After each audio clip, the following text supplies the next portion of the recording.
তারেক রহমানের নির্বাচনে এখানে সাধারণ জনগণের মতামত নিয়ে আজকে আমি আপনাদের কাছে এই মুহূর্তে হাজির হয়েছি। আমি এই মুহূর্তে যাচ্ছি সাধারণ জনগণের মতামত নিয়ে।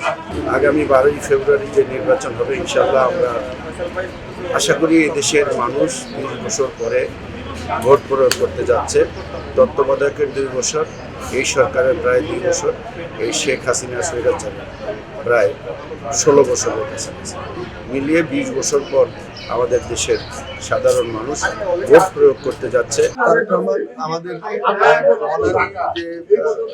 গুলশান এবং ক্যান্টনমেন্ট এবং ভাষাতে মিলিয়ে ঢাকা 17 আসন, সেই 17 আসনে নির্বাচনী জনসভা করেছে।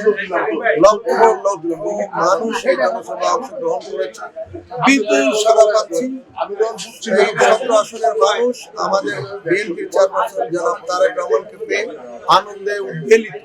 তারা আমরা গৌরবান্বিত যে এরকম একজন রাজপথের নির্যাতিত নেতা, এবং আজকে তারেক রহমান শুধু বাংলাদেশের নেতা না, আপনারা দেখেছেন ওনাকে যখন খুনি হাসিনা সরকার অত্যাচার নির্যাতন করছে, সেই নির্যাতনের প্রেক্ষিতে একটা পর্যায়ে তাকে বিদেশে পাঠিয়েছে।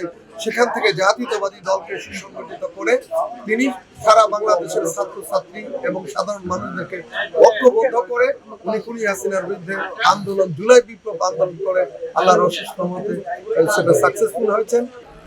বিভিন্ন এলাকায় আমরা ভালো সাড়া পেয়েছি।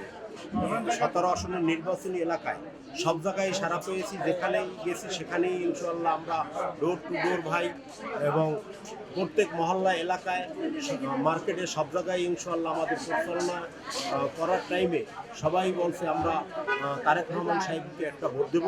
এই কারণে তারেক রহমান সাহেব ঢাকা 17 আসনে এমপি হবে, প্রধানমন্ত্রী, বাংলাদেশের প্রধানমন্ত্রী হবে তারেক রহমান সাহেব।